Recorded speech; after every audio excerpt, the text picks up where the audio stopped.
ሰላም ጤና ይስጥልኝ። ይህ የአማርኛ መጽሐፍት የዩቲዩብ የትረካ ቻናል ነው።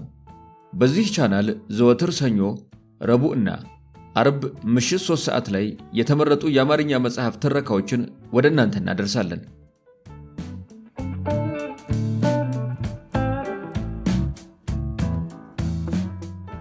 በዛሬው የትረካ ሰዓታችን ተስፋዬ ገብረአብ የስደተኛው ማስታወሻ በተሰኘው በ2013 ዓ.ም ለህትመት ካበቃው መጽሐፍ ውስጥ ያገኘነውን ስለ ቀድሞ ጠቅላይ ሚኒስትር አቶ መለስ ዜናዊ አሟሟት የተደበቅናቸውን ምስጢራዊ ጉዳዮችን የዳሰሰበትን አስገራሚ ምዕራፎች ወደ እናንተ ልናደርስ ወደድን። ትረካውን ማድመጥ ሲጀምሩ ቪዲዮ ላይክ ማድረግዎን አይርሱ። ቻናላችንን ሰብስክራይብ ካላደረጉ ሰብስክራይብ በማድረግ የቻናላችን ቤተሰብ ይሁኑ። እስከ ትረካው ማብቂያ ድረስ አብራችሁን ቆዩ።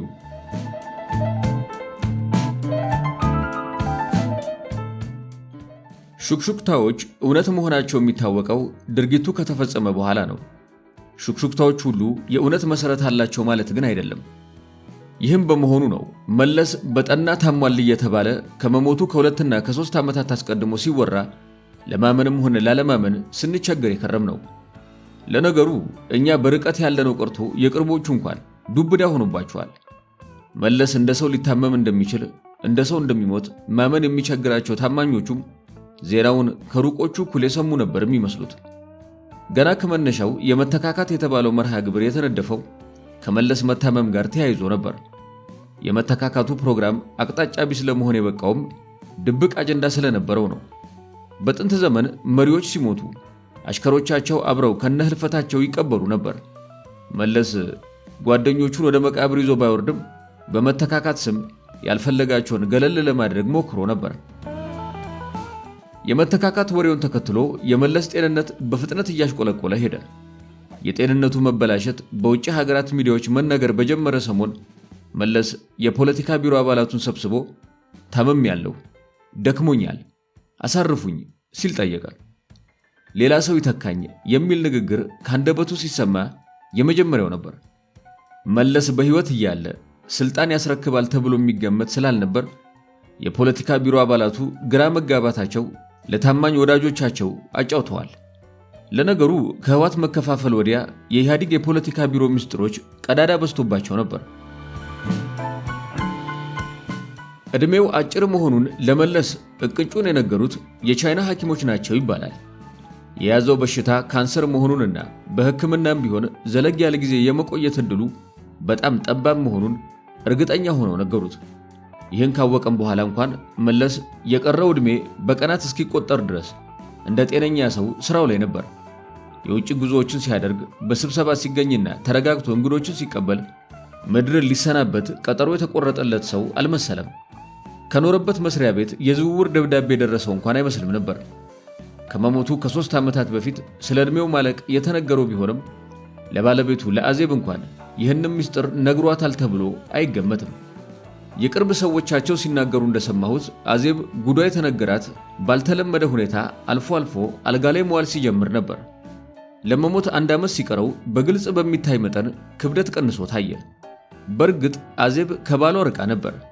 ከባድ የስኳር በሽታ ያለበት ኮካኮላ ሲጠጣና ሲጋራ ሲያቦን የምግብ ጥንቃቄ እንደማይወስድ የቆየ የጉበት ካንሰር እንዳለው ደሙን እያስቀየረ እንደሚኖር ሌሎች ደባል አመሎችም እንዳሉት በሚገባ ብታውቅም እንደ ደጋጎቹ ሚስቶች የባሏን ጤና ለመንከባከብ ጊዜ አልነበራትም ተብላ ትታማለች።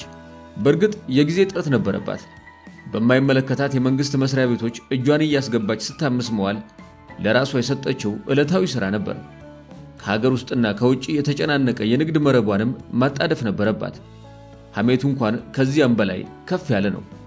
ከጉበቱና ከስኳሩ በከፋ የሰውየው ዋና በሽታ እሷው ነበረች የሚሉ አሉ። ደረጀ ደስታ ዋሽንግተን ዲሲ በሚታተመው ወርሃዊ ጋዜጣው እንዳሰፈረው ሴትየዋ እንደ መሪ ሚስት ለክብሩ አልሆነችለትም። በእንግዶች ፊት ጭምር ታሸማቅቀውና ታሳፍረው ነበር።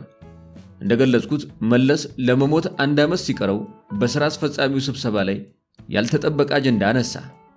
ስልጣን መልቀቅ እንደሚፈልግና የቀረው ዕድሜውን በመጻፍና በማስተማር በተለይም በኢህአዴግ የትምህርትና የምርምር ማዕከል ውስጥ ማገልገል እንደሚፈልግ ሐሳብ አቀረበ።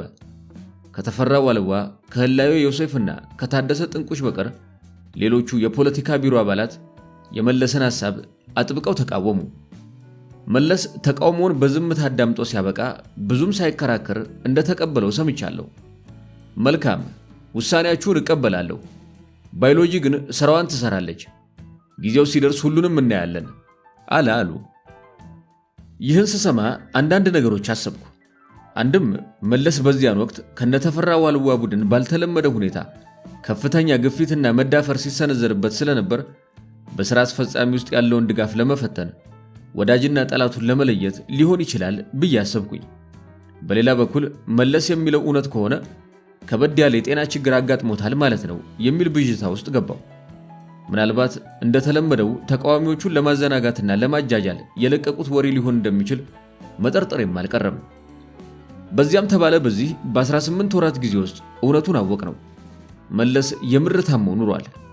እንደ ጸጉሯ ሙሻ አለ እየተባለ ወደማይቀረው ጥቁር አገር ነጎደ። ዛሬ የመለስ ውርሶች እየተባሉ ከሚጠቀሱት መካከል አንዱ የመንግስት መስሪያ ቤቶች የአሰራር ማሻሻያ ፕሮግራም ሲቪል ሰርቪስ ሪፎርም ፕሮግራም በመባል የሚታወቀው ነው። በእርግጥ ፕሮግራሙ እንደተወራለት እየተሳካ አልነበረም። በጥቅሉ ሲመዘን በስልጣን ላይ ያሉት ሰዎች ደሞዝ የሚከፍላቸው ህዝብ ላይ ራሳቸውን የቆለሉ ናቸው። የሚናገሩትን ሆነው አያውቁም። እነዚህ የአመራር አባላት ለተጠያቂነት ራሳቸውን ሳያዘጋጁ ስለ ሪፎርም ፕሮግራም ሊሰብኩ መሞከራቸው ስላቅ ነበር። ወረቀት ላይ ያሰፈሩት ጽሑፍ ከህዝብ በላይ አትሁኑ ሲል ይጠይቃል። ከህዝብ በላይ አለመሆን እንደማይችሉ እያወቁ ፕሮግራሙን መንደፋቸው ለማስመሰል ሊሆን ይችላል። ከፍተኛ የሀገሪቱ ሀብት የፈሰሰበትና የፕሮፓጋንዳ እምቢልታ የተነፋለት የማሻሻያ ፕሮግራም ውሃ በልቶት ቀርቷል። በምርቃና የተጻፈውን ጽሑፍ ለመፈጸም የሚፈልግ አልተገኘም። በየዓመቱ በሚያደርጉት ግምገማ ኋላ ቀር የአገልግሎት አሰጣጥና የመልካም አስተዳደር እጦት ቁልፍ ችግራችን ነው የሚል ንስሐ መግባቱን ልማድ ያደረጉት። በየዓመቱ ቁልፍ የሚል ቆብ የሚጭኑለትን ችግር ለማስወገድ ግን ብቃቱም ሆነ ፍላጎቱ አልነበራቸውም። ያልፈለጓቸውን አመራር አባላት ለማባረርና ለማሰር ግን ረድቷቸዋል። መለስ ዕድሜው አጭር መሆኑን ለፖለቲካ ቢሮ አባላት ከተናገረ በኋላ ለሕክምና ብራሰልስ መመላለሱ በረከተ። ደረቅ ዳቦ በውሃ እያራሰ ብቻ እንደሚመገብ ተሰማ። ገጽታው በማዲያት ተዥጎረጎረ። ቆዳው ነጥቶ አልቤኖ አስመሰለው። ይህም የሚወስደው መድኃኒት ውጤት መሆኑን የሕክምና ባለሙያዎች ጠቆሙ። መለስ ዜናዊ በመጨረሻዎቹ ወራት መራመድ እንኳን ይቸገር እንደነበር መረጃዎች ይጠቁማሉ። አንዳንድ ጊዜ በመራመድ ላይ ሳለ ሲንገዳገድ ይታይ ነበር። እንዲህ ሲያጋጥም በአካባቢው የሚገኘውን ማንኛውም ነገር እየያዘ ለጥቂት ደቂቃዎች አቀርቅሮ ይቆይ ነበር። በካምፕ ዴቪድ ከተካሄደው የጂ8 ስብሰባ ቀደም ብሎ መለስ በኡጋንዳው ፕሬዝዳንት በዩዌሪ ሙሴቬኒ በኩል ወደ ኢሳያስ አፈወርቂ መልእክት ስለመላኩም ወሬዎች ሾልከው ወጥተዋል። መለስ ወደ ኢሳያስ ከላካቸው ወደ 70 የሚጠጉ የንነጋገር መልእክቶች የመጨረሻው ህመሙ በበረታበት ወቅት በሙሴቬኒ በኩል የላከው መልእክት ነበር። ኢሳያስ አልተቀበለውም። በአልጀርስ ስምምነትና በኮሚሽኑ ውሳኔ መሰረት ድንበሩን ከማካለል ባሻገር ንግግር ሊኖር እንደማይችል እንደገለጸለት ተሰማ። የኢትዮጵያ መንግስት መለስ ዜናዊ መሞቱን አምኖ ዜናውን ይፋ ያደረገው ነሐሴ 21 2012 ቢሆንም በትክክል የሞተው ግን ከ4 ወይም ከ5 ሳምንታት ቀደም ብሎ መሆኑ ይታመናል። ጓዶቹ የመሪያቸውን መሞት የደበቁት በቂ ምክንያት እንዳላቸው ይታሰባል። ከጠበቁት ጊዜ ቀደም ብሎ ድንገት ስለሞተ ግርግር እንዳይነሳ ዝግጅት ማድረግ ነበረባቸው ይባላል። ኢሳት ቴሌቪዥን፣ ኢትዮ ሚዲያ፣ ኢትዮጵያን ሪቪው እንዲሁም ዶክተር ፍስሐ እሸቱ የመለስን መሞት ቀድመው ሲገልጹ ሰንብተው ነበር። በረከት ስምዖንና ስብሃት ነጋ ወደ ሚዲያዎች እየቀረቡ አስተባበሉ። ደጋግመው በእርግጠኝነት መለስ በጥሩ ጤንነት ላይ ስለመሆኑ ይናገሩ ስለነበር ህዝቡን ውጅንብር ውስጥ ጨመሩት። የሴኔጋሉ ፕሬዝዳንት ማኪ ሳል በአፍሪካ አንድነት ስብሰባ ላይ የመለስን መታመም ይፋ እስኪያደርግ ድረስ እንኳን መታመሙን ጭምር ክደው ነበር። በዚህ ጊዜ ውስጥ አዲስ አበባ ላይ 7 አባላት ያሉት የኢህአዴግ አመራር አባላት ኮሚቴ ተቋቁሞ በህቡ ለቀብሩ ስነ ስርዓት ዝግጅት እያደረገ ነበር። ቀብሩን ለማዘግየት ከተገደዱበት ምክንያቶች መካከል የስልጣን ሽግግሩ ጉዳይ ላይ መግባባት መድረስ አለመቻል አንዱ ሲሆን ቀብሩ የት ይፈጸም የሚለው ጥያቄም አከራካሪ ከነበሩ አጀንዳዎች መካከል ነበር። መቀሌ፣ አድዋና አዲስ አበባ በአማራጭነት ቀርበው ነበር። ቀብሩ ለጊዜው አዲስ አበባ እንዲሆን ወሰኑ። አስፈላጊ ሆኖ ሲገኝ አስክሬኑ ወደ አድዋ ወይም ወደ መቀሌ ሊዛወር እንደሚችል ስምምነት ላይ ደረሱ።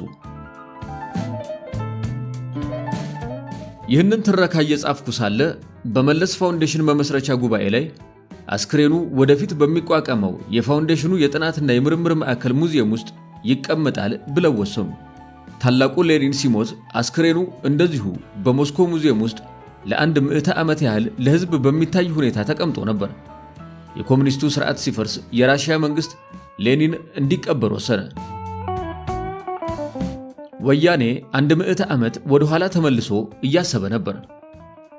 የመለስ አሟሟት አነጋጋሪ ሆኖ አልፏል። በቡድን ኤት ሀገራት የመሪዎች ስብሰባ ላይ ሲአይኤ በጨረር መጥቶት ገሎታል የሚሉ አሉ። ለማስረጃም የሚያቀርቡት በካምፕ ዴቪድ ስብሰባ ወቅት አጠገቡ የነበረው የጋናው ፕሬዝዳንት ዶክተር አታሚልስ ከመለስ ጥቂት ቀደም ብሎ በመሞቱ ነበር። ለመለስ የተረጨው ገዳይ ጨረር አታሚልስን ነክቶ ገሎታል ብለው ይጠረጥራሉ። ዳሩ ግን ሲአይኤ መለስን ለምን ይገለዋል? መለስ የአሜሪካ ታማኝ ተባባሪ ነው። ብብቱን ከፍቶ ሰጥቷቸዋል። ይልቁኑ ያለ ጊዜው ተቀጨባቸው ቢባል እውነት ይሆናል። ከራሳቸው ተምሮ የሚያውጠነጥናት የጸረ ሊበራሊዝም አቋምን ብትሆን እዚያው ኮሎምቢያ ዩኒቨርሲቲ ቁጭ ብለው ከሚያስተምሩትና ከሚጽፉ ምጡቃን በላይ ጠላታቸው አታደርገውም። እንዲህ ያሉ ወሬዎች ተስፋፍተው የተነገሩት በተለይ ትግራይ አካባቢ ሲሆን አንዳንዶቹ ይህንን አሉባልታ ያመኑት ለመለስ ዜናዊ ካላቸው የተሳሳተ ግምት የተነሳ ሊሆን ይችላል። አድናቂዎቹ በድፍረት የአፍሪካ እና ቻይና ግንኙነትን ለማቋረጥና አፍሪካን ለመቆጣጠር እንዲመቻቸው መለስን ገለውታል ሲሉ ጽፈዋል። በእርግጥ መለስ በምን አይነት ህመም ምክንያት እንደሞተ የወያኔ መንግስት ይፋ ባለማድረጉ አሟሟቱ ወሬ በዝቶበት ነበር። መለስን የገደለው የአበበ ገላው ድምፅ ነው ብለው የሚከራከሩም ተደምጠዋል። በእርግጥ አበበ ገላው በካምፕ ዴቪድ ስብሰባ ላይ በከፍተኛ የተቃውሞ ድምፅ መለስን ማስደንገጡ ትኩረት የሳበ ዜና ለመሆን በቅቶ ነበር። መለስን ለሞት አብቅቶታል ተብሎ ግን አይታመንም። የመለስ አደነጋገጥ አስቂኝ ቢሆንም የአበበ ገላው መብረቃዊ ድምፅ ደግሞ ማንንም ቢሆን ሊያስደነግጥ የሚችል ነበር። በእርግጥ ከመለስ ሞት ጋር በተያያዘ የጋዜጠኛው አበበ ገላው ስም በታሪክ ውስጥ መወሳቱ የማይቀር ይሆናል። አበበ ገላው መለስን በካምፕ ዴቪድ ስብሰባ ላይ ካስደነገጠ ወዲያ መለስ ድምፁ አልተሰማም። እንዳቀረቀረ በዚያው ነጎደ። በስብሰባው ላይ አበበ መለስን ተቃውሞ በከፍተኛ ድምፅ ሲጮህ ከአበበ ገላው ጀብዱ ይልቅ የመለስ ድንጋጤ ብዙ አስገርሞ ነበር። በመለስ የቀብር ስነ ስርዓት ላይ በርካታ እንግዶች ተገኝተው ነበር። ኤርትራን በመወከል ቤተ መንግስት ገብቶ ሐዘኑን የገለጸው በአፍሪካ ህብረት የኤርትራ የፖለቲካ አታሼ ቢንያም በርሄ ነበር። የኤርትራ መንግስት ሚዲያዎች ስለ መለስ ዜናዊ መሞት ልዩ ዘገባ አላቀረቡም። ኤርትራ የሚገኙ የመለስ ዜናዊ የእናቱ ወገን ዘመዶች ግን በዱባይ በኩል አድርገው ለቀብር ወደ አዲስ አበባ መሄዳቸው ተሰምቷል። የመለስ ወላጅ እናት ወይዘሮ አለማሽ ገብረልዑል ከደጃዝማች ገብረልዑል የሚወለዱ በአዲኳላ ታዋቂ ቤተሰብ መሆናቸው ይነገራል።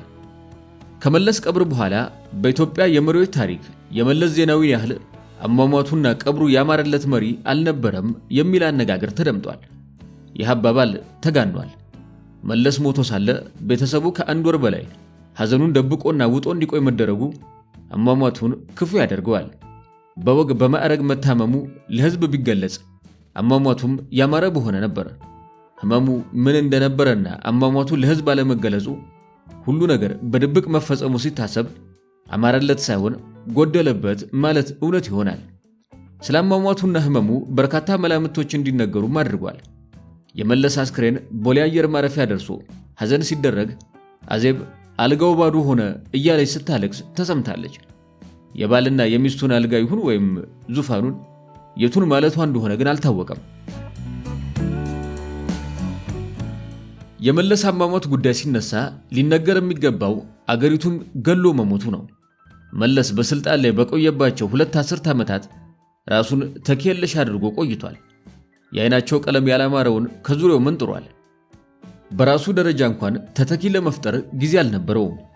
ጥሩ መሪ ማለት ራሱን በብቃት መተካት የቻለ መሪ ነው የሚለውን ብሂል መለስ አያውቀውም አይባልም። ደካሞችን በዙሪያው የሰበሰበው ስላላወቀ ሳይሆን ስላልፈለገ ሊሆን ይችላል።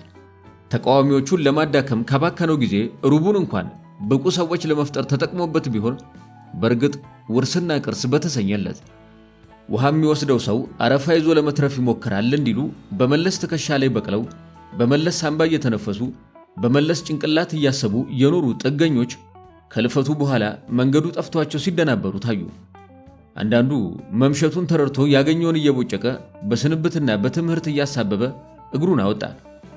ባለቤቱ መንገድ ላይ እንደሞተበት ታማኝ ፈረስ የመለስን መመለስ የሚጠብቅም አልጠፋም። ሚስትና ልጁን የአሜሪካ ወይም የካናዳ ዜግነት ማስያዝ እንደ ብልህነት ታየ። መጨረሻው ስደት ከሆነ ትግሉ ለምን አስፈለገ የሚል ጥያቄ የሚያነሳ አልነበረም። የመለስን መታመምና ረፍት ተከትሎ በርካታ ባለስልጣናት መሸሻቸውን ሲያዘጋጁ ታይተዋል። በድብቅ የአሜሪካ ዜግነት ይዞ ከፍተኛ የፖለቲካ ስልጣን ላይ የኖረ ሰው አሜሪካን ሀገር ላይ አምባሳደርነት ሲሾም ተጋልጧል። አሜሪካኖች እንዴት የኛን ዜጋ ትሾሙብናላችሁ ብለው ቢጠይቁም ሹመቱን ግን ተቀብለውታል።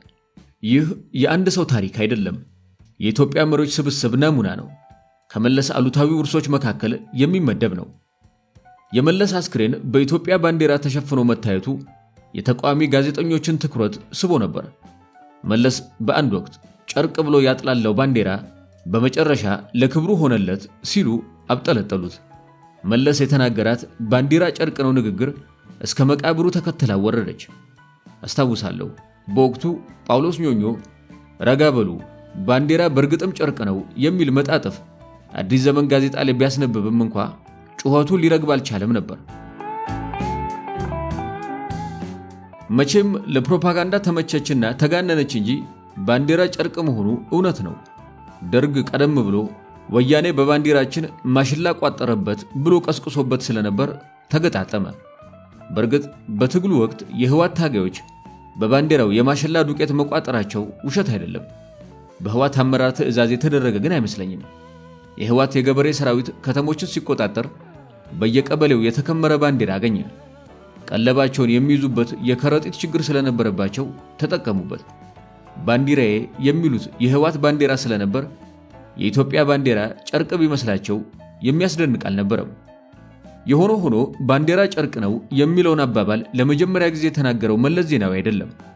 መለስ እንደ አገር መሪ ባንዲራን ማጥላላቱ ከፋ እንጂ።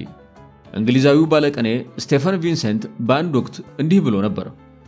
ባንዲራ ጨርቅ ነው፣ ገንዘብ ወረቀት፣ ቃል ማለት ድምፅ ነው፣ ነፋስ ነው ህይወት።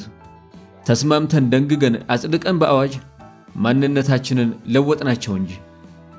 የመለስ የቀብር ስነ ስርዓት ከሰሜን ኮሪያ የተኮረጀ ነበር። የኪም ጆንግ ኢል የቀብር ስነ ስርዓት ሲፈጸም የሰሜን ኮሪያ ቴሌቪዥን ወፎች ሳይቀሩ በታላቁ መሪ ሞት አዝነዋል ሲል ገልጾ ነበር። ሲኤንኤን ታዲያ በቀዝቃዛ አየር ምክንያት ተኮራምተው የተቆራመዱ ወፎችን በቴሌቪዥን እያሳየ አላገጠ። በመለስ ቀብር ተመሳሳይ ነበር የተፈጸመው። ጎዳና ተዳዳሪዎችን ሳይቀር በቴሌቪዥን እያቀረቡ አባታችን እያሉ እንዲያለቅሱ አስገደዷቸው። የመለስ ቀብር ብዙ ሽሙጦችን ለመውለድ በቅቷል። አቤቶ ክቻው ባሽሟጣጭ ብዕሩ አላገጠ። አንዱ የጎዳና ተዳዳሪ ወደ ጎዳና የወጣ ነው አባታችን መለስ ዜናዊን ተማምነን ነበር፣ እሳቸው ከሞቱ እንግዲህ ምን ይደረጋል፣ ወደ ቤታችን እንመለሳለን። ታማኝ በየነ ኢሳት ራዲዮ ላይ ከመሳይ መኮንን ጋር ባደረገው ቆይታ የመለስን ሞት አስመልክቶ ሲናገር የተደበላለቀ ስሜት ነበር የተሰማኝ አለ። አያይዞም አከለበት፣ ደንግጫለሁ፣ አዝኛለሁ። ኋላ ግን በአቶ መለስ አገዛዝ የተገደሉትን አሰብኩ። አቶ መለስ 57 ዓመታቸው ነበር።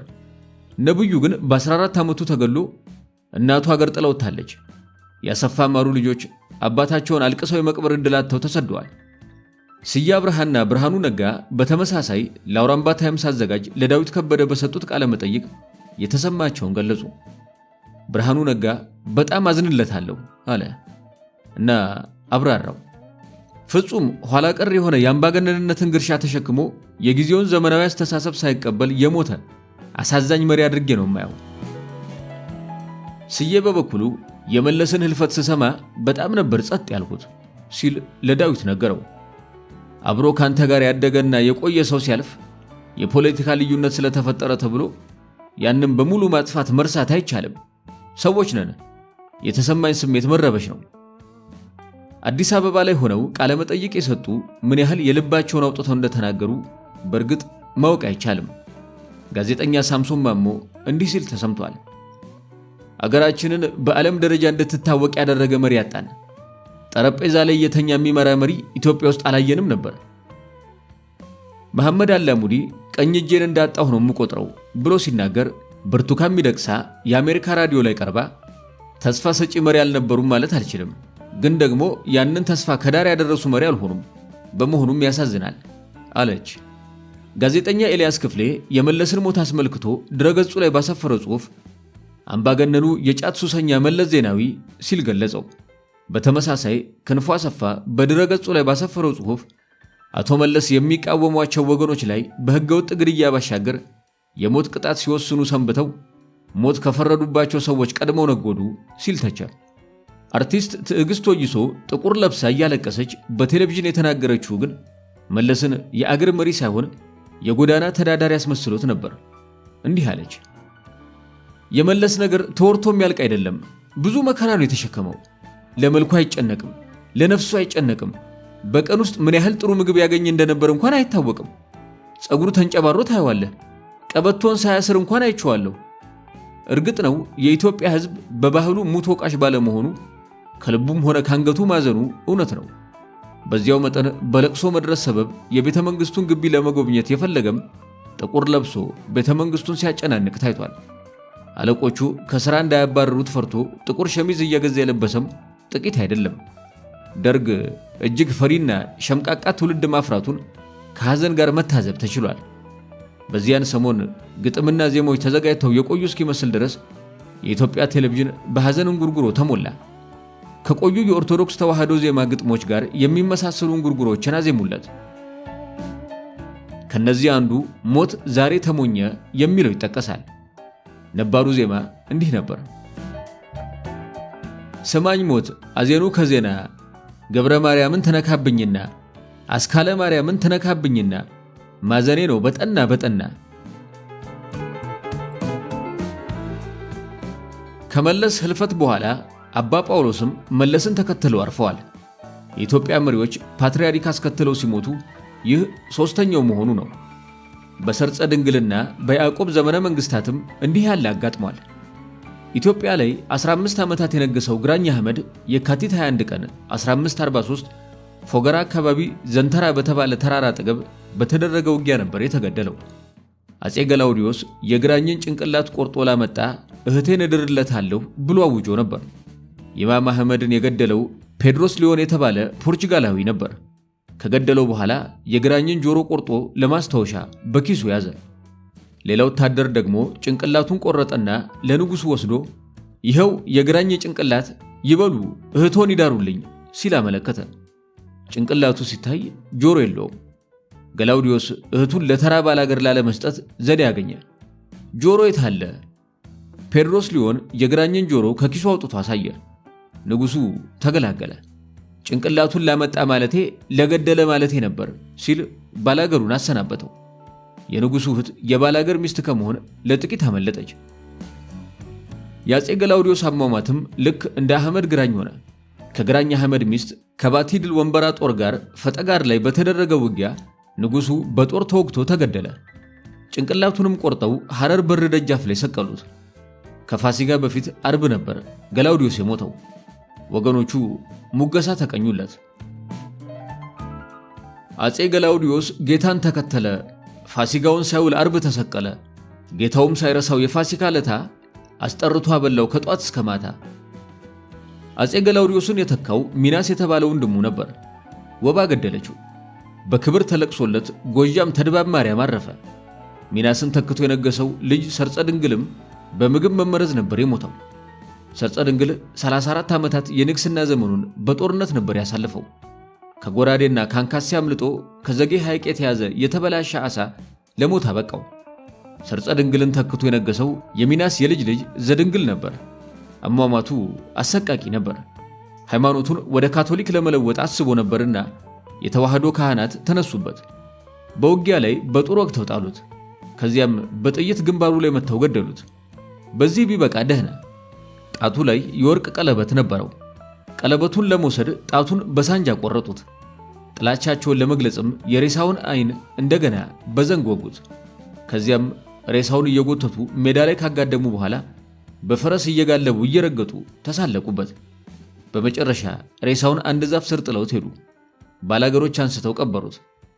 የአፄ ንብለ ድንግል የልጅ ልጅ ያዕቆብ ተተካ። ከሱስንዮስ ጋር ሲዋጋ ሱስንዮስ ራሱ ተኩሶ ገደለው። እዚህ ላይ ከመለስ ዜናዊ ጋር ተመሳሰለ። ያዕቆብን ተከትለው ፓትርያርኩ አቡነ ጴጥሮስ በዚያኑ ዕለት ሞቱ። በጦርነቱ በጥይት ነበር የተገደሉት። ያዕቆብን ገሎ ሱስንዮስ ነገሰ። ሱስንዮስ በ28ኛ ዓመት ታሞ ሲሞት ልጁ ፋሲል ተተካ። ፋሲለደስ 36 ዓመት ገዝቶ ሸመገለና በህመም አረፈ። በምትኩ ልጁ ዮሐንስ ነገሰ። የፋሲል ልጅ ጻድቁ ዮሐንስ ተብሎ ይታወቃል። በእርግጥም ጻድቅ ነበር። የንስሐ አባቱ ሚስቱን እንደሚያባልጋት እያወቀ እንኳን ሳይቀጣው ቀርቷል። ዓለምን ንቆ ወደ ጸሎት ያዘነበለ ደግና የዋህ ንጉሥ ነበር። አጤ ቴዎድሮስ ሚስቶቹን የደፈረ ቀርቶ ቀና ብሎ ያየውን እንኳን ሞት ይፈርድበት ነበር። ጻድቁ ዮሐንስ ታሞ ሲሞት በክብር የመቀበር ዕድል አግኝቷል። ልጁ ኢያሱ ነገሰ። የኢያሱ አሟሟት አሰቃቂ ነበር። የገዛ የበኩር ልጁ አመጸበትና ወታደሮቹን ልኮ በጦር ካስወጋው በኋላ በሳት አቃጥሎ ገደለው። ከፋሲል በኋላ እስከ አፄ ቴዎድሮስ ድረስ በአበሻ ወይም በአቢሲኒያ ምድር 27 ባላባቶች ነግሰዋል። አብዛኛዎቹ በታሪክ ውስጥ ደማቅ ቦታ አልነበራቸውም። ከአፄ ኢያሱ በቀር ቀሪዎቹ ነገሱ ተባለ እንጂ የጉልበተኞች አሻንጉሊት ነበሩ። እንደ ኃይለ ማርያም ደሳለኝ የመወሰን አቅማቸው ደካማ ነበር። ከጀርባ ያሉት አንጋሾች እያወረዱ ከፈለጉም እያሰሩና እየገደሉ ያንገላቷቸው ነበር። ዳር እስከ ዳር ይዞ የገዛው ንጉሥ እንዲህ ስሱ ኖሯል ጠመንጃ የሚጎርስ። ጠላቶቹን ሁሉ አጭዶ እንደ ገብስ መቅደላ ተጣለው ራሱን በራስ። አያችሁት ቢያ ያንበሳውን ሞት በሰው እጅ መሞትን ነውር አድርጎት እርሳሱን እንደ ጠጅ ጎርሶ ሲጠጣት። አፄ ቴዎድሮስ ራሱን ሲገድል አስተካክሎ ባለመተኮሱ ነፍሱ ሳትወጣ ጥቂት ተሰቃይቷል። እንግሊዞች ደርሰው መሬት ለመሬት እየጎተቱ ሲያንገላቱት ጭምር ቴዎድሮስ ሕይወቱ ነበረች። ልብሱን አውልቀው ራቁቱን አድርገው በሚጠሉት ወገኖች ሲያስደብድቡት ግን የቋረኛው ንጉሥ ሕይወት አለፈች። እንግሊዞች ጥሩ ወርቅና አለማየሁ የተባሉትን የንጉሡን ሚስትና ልጅ ይዘው ወደ አገራቸው ጉዞ ሲጀምሩ እናቱ መንገድ ላይ በህመም አረፈች ተባለ። እናትየው እንግሊዞች አለማየሁን ወደ አገራቸው እንዲወስዱት መጠየቋ ተጽፏል። አባቱ እንዲማርለት ይፈልግ ነበር ብላ ሳመነቻቸው።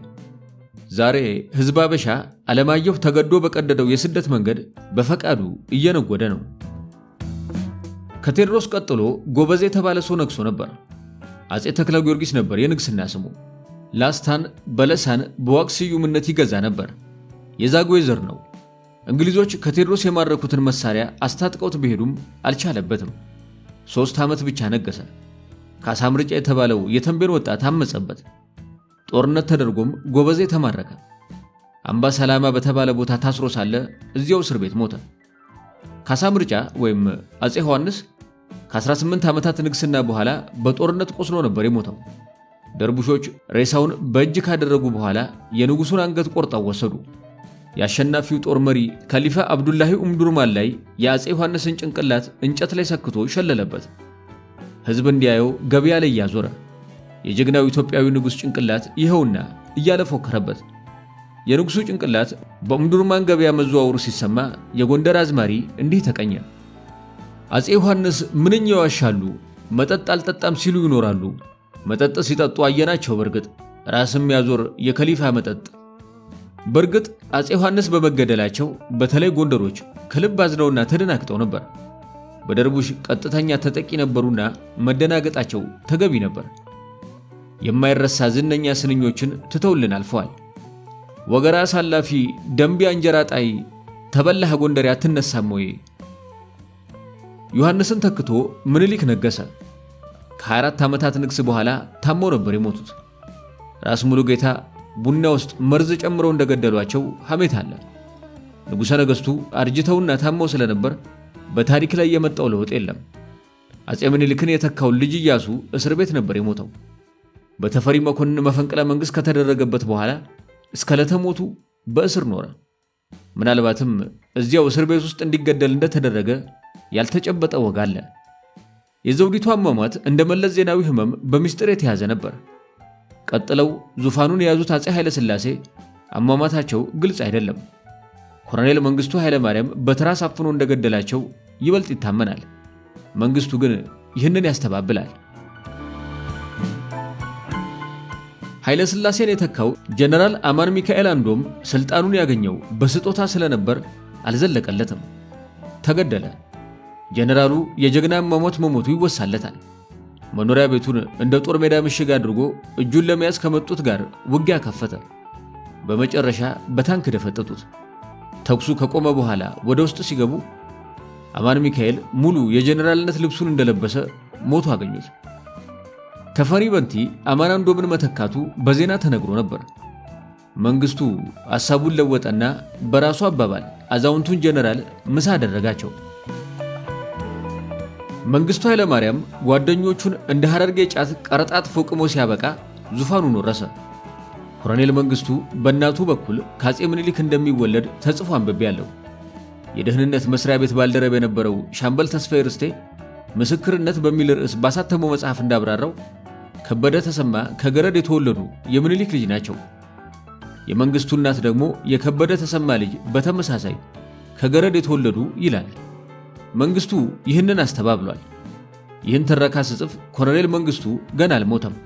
የሻዕቢያ ፈዳይን ሐራሬ ላይ ሊገለው ሙከራ ካደረገበት ወዲህ ግን በመኖሪያ ቤቱ የቁም እስር ላይ ነው ማለት ይቻላል። በኢትዮጵያ የመሪዎች ታሪክ በጣም ለአጭር ጊዜ የነገሰው ጀነራል ተስፋዬ ገብረ ኪዳን ነው። 7 ቀናት ብቻ። በዚህ 7 ቀናት ውስጥ ሊጠቀስ የሚችል አንድ አብይ ተግባር ፈጽሟል። የሌኒንን ሐውልት አፈረሰ። ተስፋዬ የሌኒንን ሐውልት በማፍረሱ መለስ ዜናዊን በእጅጉ አግዞታል። ምክንያቱም መለስ በወቅቱ የሌኒን መርህ ተከታይ ነበር። አዲስ አበባ ከተያዘች በኋላ የሌኒን ሐውልት ማፍረስም ሆነ እንደነበረ መተው በጣም ያስቸግር ነበር። ተስፋዬ ገላገለው። በአሜሪካኖች በኩል ተመካክረው ያስፈጸሙት ይሆን? ከኢትዮጵያ መሪዎች የአሟሟት ታሪክ አስገራሚ አሟሟት ተብሎ ሊጠቀስ የሚችለው የጀነራል ተስፋዬ ገብረ ኪዳን አሟሟት ነው። ጉዳዩ እንዲህ ነው። በጣሊያን ኤምባሲ በጥገኝነት ተሸሽጎ ይኖር ነበር። የኢትዮጵያ ባለስልጣናት ወደ ጣሊያን ኤምባሲ በሚመጡበት ጊዜ ታዲያ እነ ተስፋዬ በማደሪያ ቤታቸው አካባቢ ብቻ እንዲወሰኑ ይታዘዛሉ። እንዲህ ያለ ሁኔታ ሲያጋጥም ማምሻውን ይነገራቸዋል። አንድ ቀን ማምሻው ላይ ተመሳሳይ ነገር ተነገራቸው። መልእክተኛው ትዕዛዙን ለብርሃኑ ባይህ ነበር የነገረው። ብርሃኑ ባይህ ለተስፋዬ መንገር ሲገባው ረስቶት ሳይነግረው ቀረ። ተስፋዬ በነጋታው ከማደሪያው ወጥቶ በግቢው ሊዘዋወር ሲል ይከለከላል። ለምን ቀደም ተብሎ እንዳልተነገራቸው ሲጠይቅ ለብርሃኑ ነግረናል ይሉታል። ብርሃኑን ሲጠይቀው ነግረውኛል፣ ያልነገርኩህ ረስቸው ነው ይለዋል። ቀደም ሲልም ቁርሾ ነበራቸው መሰል። 1-2 ሲባባሉ ቆይተው ወደ ድብድብ ይገባሉ። ተስፋዬ ወንበር አንስቶ ብርሃኑን ለመምታት ሲሰነዝርበት ስቶት በጭንቅላቱ ከመስተወት ጋር ይላተማል።